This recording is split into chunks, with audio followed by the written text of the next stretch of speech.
പാവപ്പെട്ടവരുടെ ആളുകളുടെ പിന്നെ ഒരു തലസ്ഥാനത്ത് ഏറ്റവും പ്രധാനപ്പെട്ടതല്ലേ ഈ കോർപ്പറേഷൻ എന്ന് പറയുന്നത്. അതിനെയെല്ലാം മാറ്റി ഇന്റർനാഷണൽ തലത്തിൽ പോകേണ്ട ബിൽഡിംഗ് വെക്കേണ്ട എന്ത് കാര്യമാണ് നമുക്ക്? അദ്ദേഹം സംസാരിക്കട്ടെ. അദ്ദേഹത്തെ പറയേണ്ട തിരുത്തൽ അർച്ചന അദ്ദേഹം സംസാരിക്കട്ടെ. കണക്കുകളുമായി യാതൊരു പൊരുത്തവുമില്ലാത്ത ബഡ്ജറ്റാണ് അവതരിപ്പിച്ചിട്ടുള്ളത്. ഡെപ്യൂട്ടി മേയർ സഭയിൽ പല സമയത്തും അവിടെ ഇല്ലാത്ത സ്ഥിതിയാണുള്ളത്.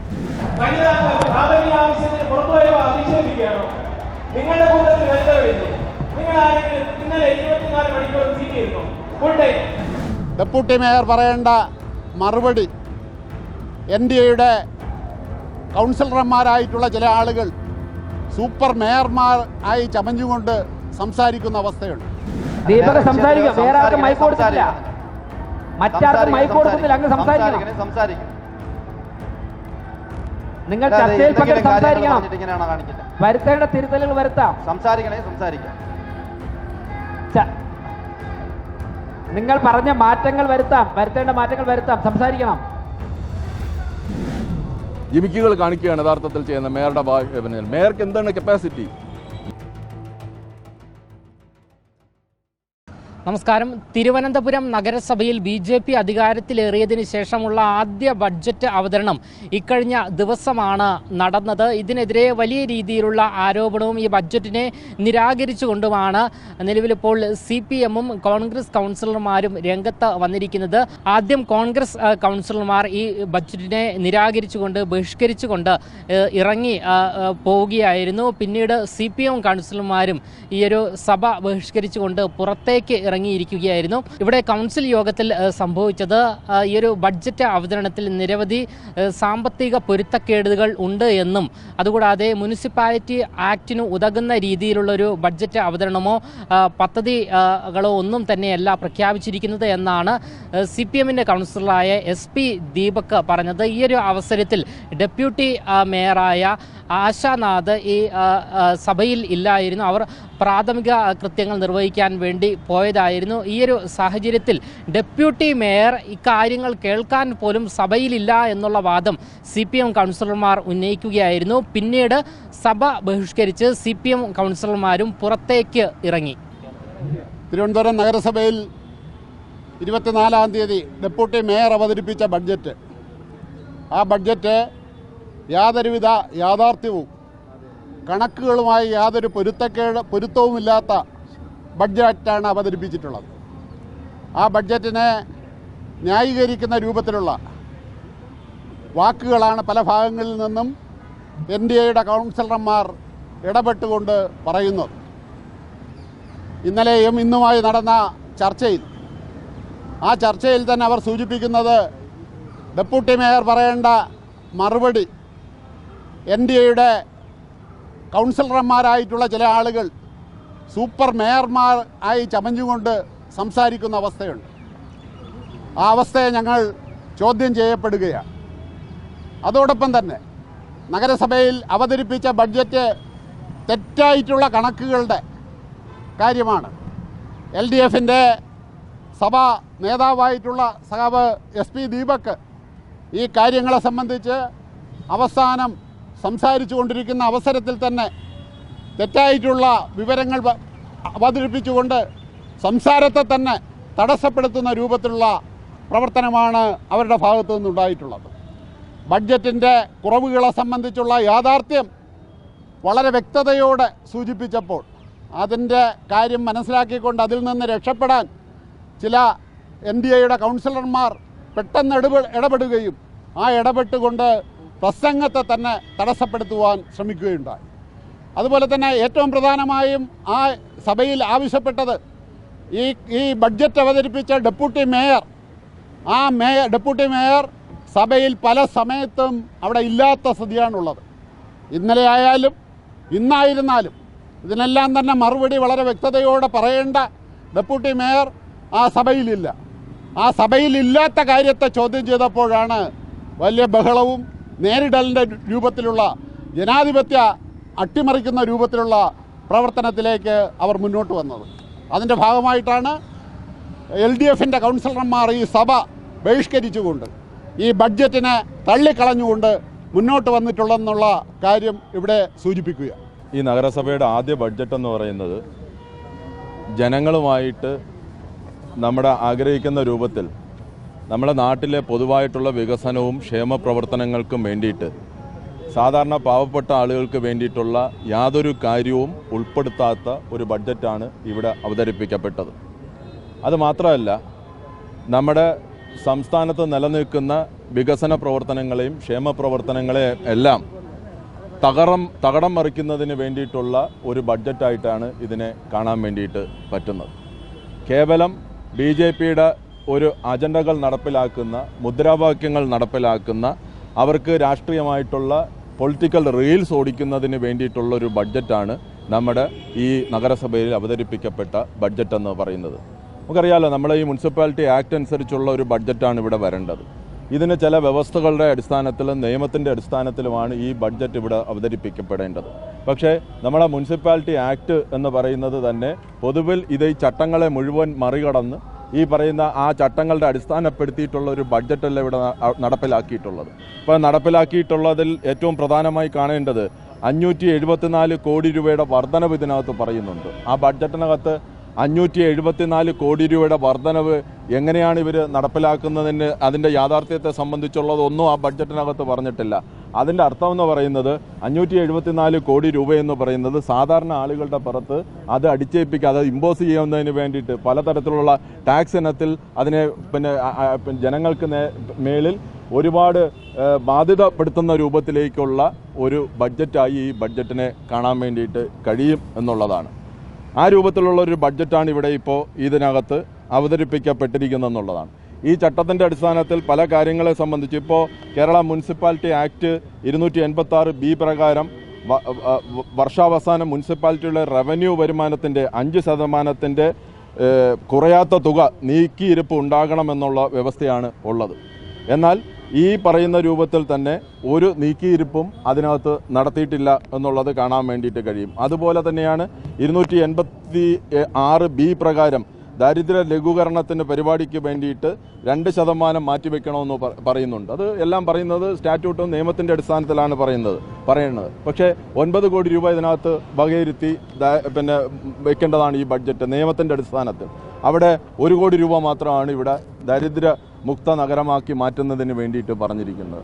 അങ്ങനെ എല്ലാ അർത്ഥത്തിലും ഈ പറയുന്നത് പോലെ തന്നെ നിയമവിരുദ്ധമായിട്ട് ചട്ടലംഘനം നടത്തിക്കൊണ്ടുള്ളൊരു ബഡ്ജറ്റാണ്. ഇത് ചൂണ്ടിക്കാണിക്കുമ്പോൾ അതിനകത്ത് അവതരിപ്പിക്കപ്പെട്ടിട്ടുള്ള ഡെപ്യൂട്ടി മേയർ പോലും ഇത് കേൾക്കാൻ വേണ്ടിയിട്ട് സന്നദ്ധനല്ല. ഈ പറയുന്ന കുറച്ച് ആളുകൾ വസ്തുത നിർത്തി സംസാരിക്കുന്ന വേളയിൽ തടസ്സപ്പെടുത്തുകയാണ് ചെയ്യുന്നത്. പ്രതിപക്ഷ അംഗങ്ങളെ ഈ പറയുന്ന രൂപത്തിൽ തടസ്സപ്പെടുത്തുകയും അത് പറയാതിരിക്കുന്നതിന് വേണ്ടിയിട്ടുള്ള ജനാധിപത്യ വിരുദ്ധമായിട്ടുള്ള നിലപാടാണ് ഈ മേയറുടെ ഭാഗത്തു നിന്നും ഈ കോർപ്പറേഷൻ്റെ ഭാഗത്തു നിന്നും വന്നിരിക്കുന്നത്. ഇപ്പം നിങ്ങളെ ഉദ്ദേശിച്ച് നോക്കൂ, ഈ പറയുന്ന വലിയ കൊട്ടിഘോഷിച്ച് പറയാണ്. എന്തടിസ്ഥാനത്തിലാണ് ഈ മേയർ ഈ പറയുന്നതെന്നറിയില്ല. 2000 പേർക്ക് വീട് വെച്ച് കൊടുക്കുമെന്ന് പറയുന്നത്. ബഡ്ജറ്റിനകത്ത് 20 കോടി രൂപ മാത്രമാണ് പറഞ്ഞിട്ടുള്ളത്. അതായത് ഒരു വീടിന് 1 ലക്ഷം രൂപ വെച്ചിട്ടാണ് പറയുന്നത്. എങ്ങനെയാണ് 1 ലക്ഷം രൂപ വെച്ചിട്ട് ഒരു ബാത്റൂം ഉണ്ടാക്കാൻ വേണ്ടിയിട്ട് പോലും പറ്റുന്നതാണോ ഈ പറയുന്ന പ്രഖ്യാപനം എന്ന് പറയുന്നത്? അതിനെ വലിയ വാർത്തയാക്കി മാറ്റുകയാണ്. ഇവിടെ സംസ്ഥാന സർക്കാർ ഈ 5 ലക്ഷം പേർക്ക് വീട് വെച്ച് കൊടുത്ത ഒരു സംസ്ഥാന സർക്കാരാണ് നിൽക്കുന്നത്. അതിന് ചില വ്യവസ്ഥയുടെ അടിസ്ഥാനത്തിൽ ഈ പറയുന്ന മുനിസിപ്പാലിറ്റി കോർപ്പറേഷൻ, തിരുവനന്തപുരം കോർപ്പറേഷൻ എന്ന് പറയുന്നത് വേറെ കൊണ്ട് മാറ്റപ്പെടുന്നതല്ല. എല്ലാം ഒരു മുനിസിപ്പാലിറ്റി തദ്ദേശ സ്വയംഭരണ സ്ഥാപനങ്ങളിൽ കീഴിൽ വരുന്നതാണ് ഈ കോർപ്പറേഷൻ എന്ന് പറയുന്നത്. ഗവൺമെൻറ് ഈ പറയുന്ന രൂപത്തിൽ 5 ലക്ഷം പേർക്ക് വീട് വെച്ച് കൊടുത്ത് 1.5 ലക്ഷം വീട് വെക്കുന്നതിന് വേണ്ടിയിട്ടുള്ള കാര്യങ്ങൾ ചെയ്തുകൊണ്ടിരിക്കുമ്പോഴത്തേക്ക് അതിനെ മറികടക്കുന്നതിന് വേണ്ടിയിട്ട് ഈ വ്യവസ്ഥകളും ഇങ്ങനെ ഒരു സ്കീം നിലനിൽക്കുമ്പോൾ, ഒരു സർക്കാരിൻ്റെ സംവിധാനത്തിനകത്തുള്ളൊരു സ്കീം നിലനിൽക്കുമ്പോൾ ചട്ടലംഘനം നടത്തി ഈ ഗവൺമെൻറ്റിനെ തന്നെ മോശമാക്കുന്ന രൂപത്തിലേക്ക് ഈ 2000 പേർക്ക് വീട് വെച്ച് കൊടുക്കുന്ന തരത്തിലാണ്. ഞങ്ങളാരും ഈ 2000 പേർക്കല്ല, ഇനിയുള്ള മുഴുവൻ ആളുകൾക്കും വീട് വെച്ച് കൊടുക്കണമെന്നുള്ളത് തന്നെയാണ് LDFൻ്റെ അഭിപ്രായം എന്ന് പറയുന്നത്. അതിനൊന്നും ആർക്കും തർക്കമല്ല. അതിനുള്ള കാര്യങ്ങൾ നമ്മുടെ സംസ്ഥാനത്ത് വരികയാണ്. പക്ഷേ അവിടെയെല്ലാം 2000 വീട് വെച്ച് കൊടുക്കുന്നത് 1 ലക്ഷം രൂപ വെച്ച് വകയിരുത്തിക്കൊണ്ട് വീട് വെച്ച് കൊടുക്കുമെന്ന് പറയുന്നത് എന്തൊരു പൊട്ടത്തനമാണെന്നുള്ളതിനെ സംബന്ധിച്ച് നമ്മൾ തന്നെ ആലോചിക്കുക. ആളുകളുടെ കണ്ണിൽ പൊടിയിടുന്ന തരത്തിലേക്കാണ് പറയുന്നത്. HLL എന്ന് പറയുന്ന സ്ഥാപനവുമായിട്ട് പൊതുമേഖലാ സ്ഥാപനം, കേന്ദ്ര പൊതുമേഖലാ സ്ഥാപനവുമായിട്ട് ചേർന്ന് ഈ പറയുന്ന കണക്ക് മരുന്ന് വിതരണം ചെയ്യുമെന്ന് പറയുന്നത്. അതിന് 1.5 കോടി രൂപ മാറ്റി വെച്ചിട്ടുണ്ട്. നിങ്ങൾക്കറിയാമല്ലോ, നമ്മൾ തലസ്ഥാനത്ത് ജീവിക്കുന്നവരാണ്. ഈ കോർപ്പറേഷൻ ലിമിറ്റിനകത്ത് തന്നെ 12 HLLന്റെ മെഡിക്കൽ സ്റ്റോറുകളും ലാബുകളുമായിട്ട് നമ്മുടെ സംസ്ഥാനത്ത് പ്രവർത്തിക്കുകയാണ്. അവിടെയെല്ലാം 70% വരെ ഈ പറയുന്ന മരുന്ന് വില കുറച്ച് കൊടുക്കുന്ന കാര്യങ്ങൾ നടക്കുകയാണ്. അവിടെ ഇപ്പോൾ ഈ ബഡ്ജറ്റിനകത്ത് പറയുന്നത് 50 സ്ഥലത്ത് ഇതിൻ്റെ സെൻറ്ററുകൾ തുടങ്ങിയിട്ട് 50% വില കുറച്ച് കൊടുക്കുമെന്നാണ് പറയുന്നത്. ഇതെന്താണ് ബഡ്ജറ്റ് എന്ന് പറയുന്നത്? HLL എന്ന് പറയുന്നത് ഇവിടെ നാട്ടിൽ നടപ്പിലാക്കുന്നതല്ലേ? അവിടെ 60% ഈ പറഞ്ഞ ക്യാൻസർ മരുന്നുകൾക്ക് വില കുറച്ച് കൊടുക്കുന്നതാണ് HLL എന്ന് പറയുന്നത്. അങ്ങനെയുള്ള പൊതുമേഖലാ സ്ഥാപനത്തിനെ എടുത്തു വെച്ചിട്ട് അവിടെ നിന്ന് വില കുറച്ച് കൊടുക്കാൻ വേണ്ടിയിട്ട് ഇതെല്ലാം ആളുകളെ വെറും തട്ടിപ്പ് നടത്തുന്നതിന് വേണ്ടിയിട്ടുള്ള വാഗ്ദാനങ്ങളാണ് ഇവർ ഈ ബഡ്ജറ്റിനകത്ത് പറയുന്നത്. ഇവിടെ ഈ കോർപ്പറേഷൻ ബിൽഡിംഗ് എന്ന് പറയുന്നത് എല്ലാം പൊളിച്ചു മാറ്റി ഒരു ഇന്റർനാഷണൽ ബിൽഡിംഗ് ആക്കാൻ വേണ്ടിയിട്ട് ഇവിടെ ഒരു കോർപ്പറേഷനില്ലേ, പാവപ്പെട്ടവരുടെ ആളുകളുടെ ഒരു തലസ്ഥാനത്ത് ഏറ്റവും പ്രധാനപ്പെട്ടതല്ലേ ഈ കോർപ്പറേഷൻ എന്ന് പറയുന്നത്. അതിനെയെല്ലാം മാറ്റി ഇന്റർനാഷണൽ തലത്തിൽ പോകേണ്ട ബിൽഡിംഗ് വെക്കേണ്ട എന്ത് കാര്യമാണ് നമുക്ക് ഈ നാട്ടിലുള്ളതെന്ന് പറയുന്നത്? സാധാരണപ്പെടുന്ന എന്താണ് SC/ST മേഖലയ്ക്കകത്ത് നിങ്ങൾ ഈ ബഡ്ജറ്റിനകത്ത് നോക്കണം. SC/ST മേഖലയ്ക്കകത്ത് ഏതെങ്കിലും തരത്തിൽ സാധാരണ SC/ST മേഖലയ്ക്കകത്ത് കൊടുക്കേണ്ടതായിട്ടുള്ള പണം ഈ ബഡ്ജറ്റിനകത്ത് എവിടെയെങ്കിലും വകയിരുത്തുന്നതിന് വേണ്ടിയിട്ട് തയ്യാറായിട്ടുണ്ടോ? മത്സ്യത്തൊഴിലാളി മേഖലയ്ക്കകത്ത് ഈ കഴിഞ്ഞ കാലങ്ങളിൽ കൊടുത്തുകൊണ്ടിരുന്നതാണ് മത്സ്യമേഖലയ്ക്കകത്തുള്ള സാധാരണപ്പെടുന്ന ആളുകൾക്ക് ഒരുപാട് ആനുകൂല്യങ്ങൾ കൊടുത്തിട്ടുള്ള ഒരു കോർപ്പറേഷനാണ് ഈ കോർപ്പറേഷൻ എന്ന് പറയുന്നത്. അവർക്ക് ഒന്നും കൊടുക്കാൻ വേണ്ടിയിട്ട് തയ്യാറായിട്ടില്ല എന്നുള്ളതാണ് കാണുന്നത്. ഇവിടെ വിഴിഞ്ഞം പോർട്ട് യാഥാർത്ഥ്യമായി അതിൻ്റെ സെക്കൻഡ് ഫേസ് പ്രവർത്തനങ്ങൾ നടന്നുകൊണ്ടിരിക്കുകയാണ്. അതിൻ്റെ ക്രെഡിറ്റ് എടുക്കുന്നതിന് വേണ്ടിയിട്ട് വിഴിഞ്ഞത്ത് ചില ഹബ്ബുകൾ പോലുള്ള ചില കാര്യങ്ങൾ നടപ്പിലാക്കുമെന്നൊക്കെ പറഞ്ഞിട്ട് എന്താണ് അവിടെ വിഴിഞ്ഞത്ത് ഏതെങ്കിലും തരത്തിലുള്ള ഒരു സഹായം കേന്ദ്ര ഗവൺമെൻറ്റിൻ്റെ ഭാഗത്തുനിന്ന് വന്നിട്ടുണ്ടോ? ഒരു കാര്യവും ഈ പറയുന്നത് പോലെ തന്നെ വിഴിഞ്ഞത്ത് ഇത്രയും വലിയ വികസനം നടക്കുന്നു, അതിനൊന്നും ഒരു വകയിരുത്തലുമില്ല. കുടിവെള്ള പ്രശ്നം നമ്മുടെ നാട്ടിലെ ഏറ്റവും പ്രധാനപ്പെട്ട പ്രശ്നമാണ്. നിങ്ങൾ ഇതിനകത്ത് നോക്കണം, എവിടെയെങ്കിലും തരത്തിൽ കുടിവെള്ളം പരിഹരിക്കുന്നതിന് വേണ്ടിയിട്ട് എവിടെയെങ്കിലും വകുപ്പ് മാറ്റിയിരുത്തണം. തുച്ഛമായിട്ടുള്ള തുക മാറ്റിയിരുത്തിയത് കൊണ്ട് മാത്രം കുടിവെള്ള പ്രശ്നം പരിഹരിക്കാൻ വേണ്ടിയിട്ട് കഴിയുമോ? ഇതിന് ഉത്തരവാദിത്വം എന്ന് പറയുന്നത്, കുടിവെള്ളത്തിൻ്റെ ഉത്തരവാദിത്വം എന്ന് പറയുന്നത് കോർപ്പറേഷന് മാറി നിൽക്കാൻ വേണ്ടിയിട്ട് പറ്റുന്നതാണോ ഈ കുടിവെള്ള പ്രശ്നം എന്ന് പറയുന്നത്? വേസ്റ്റ് മാനേജ്മെൻറ്റ് ഇവിടെ കുട്ടിഘോഷിച്ചാണല്ലോ വേസ്റ്റ് മാനേജ്മെൻറ്റിനെ സംബന്ധിച്ച് പറയുന്നുണ്ട്. ആ വേസ്റ്റ് മാനേജ്മെൻറ്റ് എന്ന് പറയുന്നത് ഇവിടെ ഇപ്പോൾ കഴിഞ്ഞ കോർപ്പറേഷനുകളെല്ലാം നടത്തിയിട്ടുള്ള ഒരു വേസ്റ്റ് മാനേജ്മെൻറ്റ് സിസ്റ്റം പോവുകയാണ്. അതിനെ പോലും തകർക്കുന്ന രൂപത്തിലേക്ക് വേസ്റ്റ് മാനേജ്മെൻറ്റിന് വേണ്ടിയിട്ട് ഒരു തരത്തിൽ ഒരു 2-3 കോടി രൂപ മാത്രം മാറ്റി വെച്ചതുകൊണ്ട് വേസ്റ്റ് മാനേജ്മെൻറ്റ് ഇവിടെ നടത്താൻ വേണ്ടിയിട്ട് പറ്റുമോ? ഈ പറയുന്നത് പോലെ തന്നെ നായ്ശല്യം മതിയായിട്ടുള്ള ഒരു സംവിധാനം, ഒരു ശാസ്ത്രീയമായിട്ടുള്ളൊരു പ്രോജക്റ്റ് വെച്ചിട്ട് വേണ്ടേ ഈ പറയുന്ന കണക്ക് പട്ടിശല്യം മാറ്റുന്നതിന് വേണ്ടിയിട്ട്? ഒരു ഷെൽട്ടറിൽ കൊണ്ടിട്ടത് കൊണ്ട് മാത്രം നഗരത്തിലെ പട്ടിശല്യം മാറാൻ വേണ്ടിയിട്ട് പറ്റും? അതിനും തുച്ഛമായിട്ടുള്ള പണം മാത്രമാണ് വെച്ചിട്ടുണ്ട്. അതുകൊണ്ട് വെള്ളത്തിൻ്റെ കാര്യത്തിനകത്തായിരുന്നാലും ഈ പറയുന്നത് പോലെ തന്നെ നമ്മുടെ നാട്ടിനകത്ത് വെള്ളമെന്ന് പറയുന്നത് എന്താണ്? ഒരു കുടം വെള്ളം അല്ലെങ്കിൽ ഈ പറയുന്നത് പോലെ തന്നെ ഇന്നിപ്പോൾ 10-20 രൂപയ്ക്ക് വെച്ചിട്ടാണ് ഈ പറയുന്ന ആളുകൾ വാങ്ങിക്കൊണ്ടിരിക്കുന്നത്.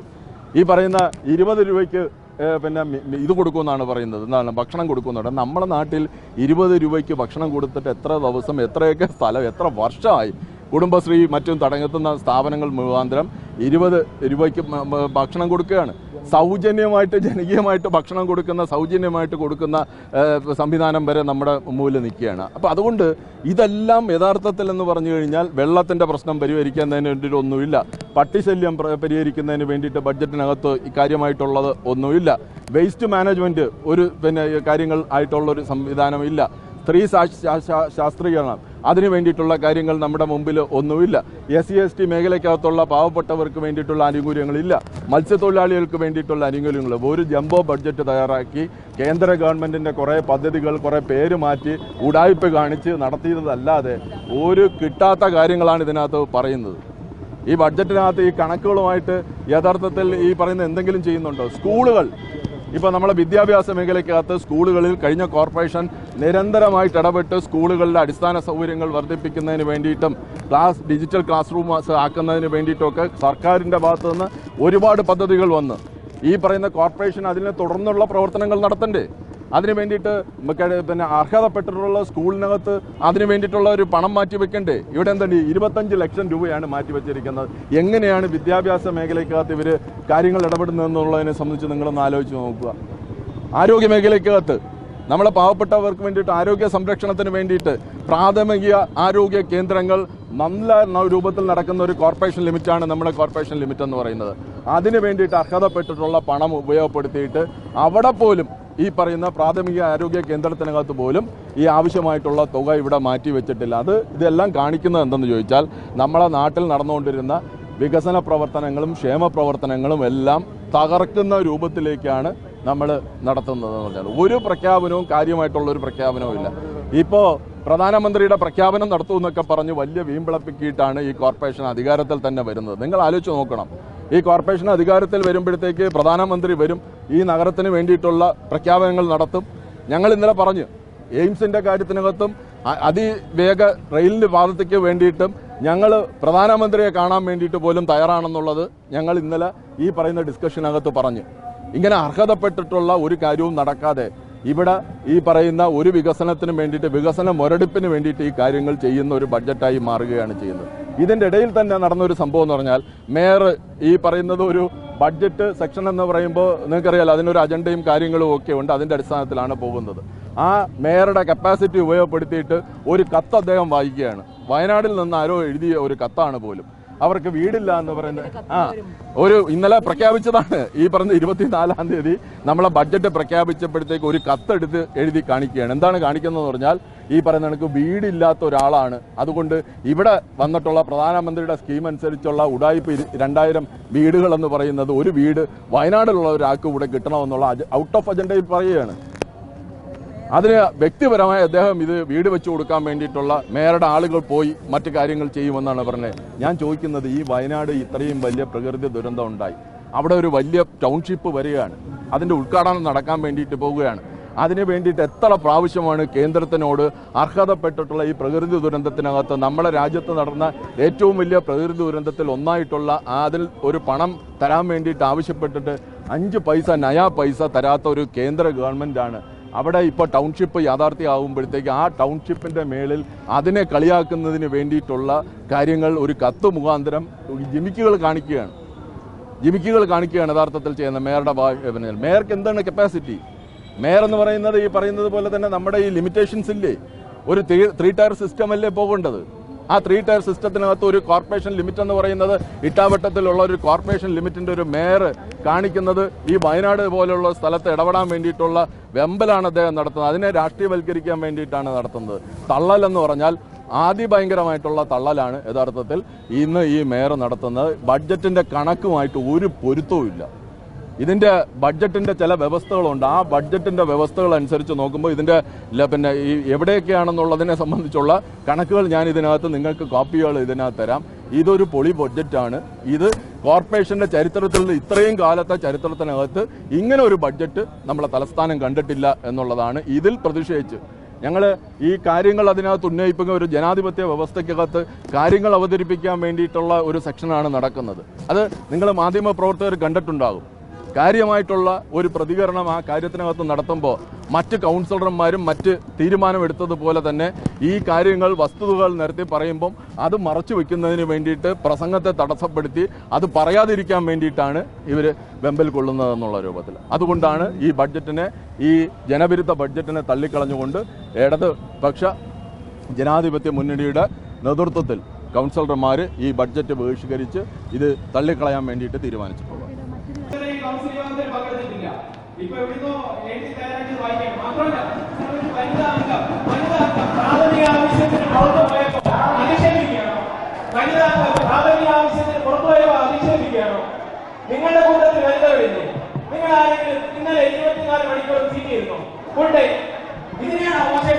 നിങ്ങൾക്ക് വനിതകളെ അധിക്ഷേപിക്കാനാണെന്നുണ്ടെങ്കിൽ ഇദ്ദേഹത്തിനെ പറഞ്ഞുകൊണ്ടിരിക്കുകയാണ് കൗൺസിൽ പാർട്ടി ലീഡറെ. ഒരു വനിത പ്രാഥമിക ആവശ്യത്തിന് പുറത്തു പോയപ്പോഴാണ് നിങ്ങൾ അധിക്ഷേപിക്കുന്നത്. ഇതാണോ കേട്ടുകൊണ്ടിരിക്കുന്ന നിങ്ങളുടെ ഒരു രീതി? നിങ്ങളുടെ കൗൺസിൽ പാർട്ടി ലീഡർ ഇങ്ങനെയാണോ നിങ്ങളെ കാണുന്നത്? എന്ത് മോശപ്പെട്ട രീതിയാണിത്? ഒരാൾക്ക് പ്രാഥമിക ആവശ്യത്തിനൊന്ന് പുറത്തു പോയപ്പോ നിങ്ങൾ ഇങ്ങനെ അധിക്ഷേപിക്കുകയാണെങ്കിൽ നിങ്ങളുടെ മനോഭാവം എന്താണ്?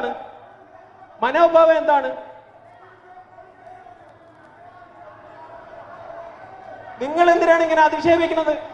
ദീപകിന്റെ അടുത്ത് ചോദിച്ചപ്പോ ദീപകിന് അതിന്റെ ഡീറ്റെയിൽ പറയാൻ അറിഞ്ഞൂടാ. ഞാൻ പിന്നീട് നോക്കിയിട്ട് പറയാന്ന് പറഞ്ഞ വ്യക്തിയാണ് ഇവിടെ ഡെപ്യൂട്ടി മേയറെ അധിക്ഷേപിക്കാൻ നടക്കുന്നത്. താങ്കൾക്ക് കണക്ക് പറയണ്ടെങ്കിൽ പറയണം. ഡെപ്യൂട്ടി മേയർ ഉണ്ട്, കണക്ക് പറയണ്ടെങ്കിൽ പറയണം. ഇവിടെ ഈ കൗൺസിൽ യോഗം ആദ്യമായിട്ടൊന്നുമല്ല നടക്കുന്നത്. മേയർക്ക് പുറത്തു പോകേണ്ടി വരുന്ന സമയത്ത് മറ്റുള്ളവരെ ഇരുത്തി പോയിട്ടുണ്ട്. ഡെപ്യൂട്ടി മേയർ ഇറങ്ങിപ്പോയ ചരിത്രമുണ്ട്. ഈ രാഗി രവികുമാർ ഇരുന്നല്ലേ 5 വർഷം. ദീപക് ഇങ്ങനെ വനിതകളെ അധിക്ഷേപിക്കണ്ട, വനിതകളെ അധിക്ഷേപിക്കണ്ട. ദീപക് സംസാരിക്കുന്നുണ്ടല്ലോ. ദീപക് ഇരിക്കൂ. ദീപക് സംസാരിക്കുന്നുണ്ടല്ലോ. ദീപക് കണ്ടിന്യൂ ചെയ്യൂ. ഒരു മെമ്പർ സംസാരിക്കുമ്പോഴത്തേക്ക് ഇതുമാതിരി ഇടപെടുന്ന രീതി ശരിയല്ല. ദീപക് അങ്ങ് പറഞ്ഞത് ഞാൻ ഉദ്യോഗസ്ഥർ നോട്ട് ചെയ്യുന്നുണ്ട്, ഞാൻ നോട്ട് ചെയ്യുന്നുണ്ട്. ഞാൻ ഇവിടെ വളരെ വളരെ സീരിയസ് ആയിട്ടുള്ള കാര്യങ്ങളാണ് പറഞ്ഞത്. ഒന്ന് അദ്ദേഹം പറയട്ടെ, നിശബ്ദമാവാ, അദ്ദേഹം പറയട്ടെ. അവിടെ LDF പാർലമെന്ററി പാർട്ടി ലീഡർ സംസാരിക്കട്ടെ. ദീപക് സംസാരിച്ചോളൂ.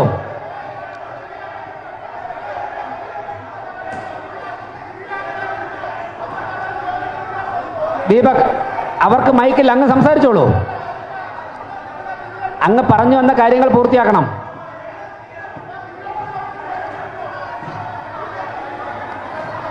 ദീപക് സംസാരിക്കൂ. വേറെ ആർക്കും മൈക്ക് കൊടുത്തിട്ടില്ല, അങ്ങ് സംസാരിക്കൂ. സിന്ധു ഇരിക്കണം, ഒന്ന് ബഹുമാനപ്പെട്ട കൗൺസിലർ ഇരിക്കണം. ദീപക് സംസാരിക്കട്ടെ. അദ്ദേഹം സംസാരിക്കട്ടെ. അദ്ദേഹത്തെ പറയേണ്ട തിരുത്തൽ അദ്ദേഹം അർച്ചന, അദ്ദേഹം സംസാരിക്കട്ടെ. സർ, വളരെ സീരിയസ് ആയിട്ടുള്ള കാര്യങ്ങൾ പറയുമ്പോഴേ ഇതുപോലെ ഉള്ള കാര്യങ്ങൾ പറയരുത്. ഇത് ശരിയല്ല, മനസ്സിലായ? അല്ല ദീപക്, മറ്റാർക്ക് മൈക്കിൽ, അങ്ങ് തുറന്നോളൂ. സംസാരിക്കണമെങ്കിൽ അത് ദീപക് സംസാരിക്കൂ. ദീപക് സംസാരിക്കും. വേറെ ആർക്കും മൈക്ക് കൊടുത്തില്ല, മറ്റാർക്കും മൈക്ക് കൊടുക്കുന്നില്ല. അങ്ങ് സംസാരിക്കും. നിങ്ങൾ ചർച്ചയിൽ പങ്കെടുത്ത് സംസാരിക്കണം. വരുത്തേണ്ട തിരുത്തലുകൾ വരുത്താം. സംസാരിക്കാം. നിങ്ങൾ പറഞ്ഞ മാറ്റങ്ങൾ വരുത്താം, വരുത്തേണ്ട മാറ്റങ്ങൾ വരുത്താം. സംസാരിക്കണം. ചർച്ചയിൽ പങ്കെടുത്ത് മുന്നോട്ട് പോകണം.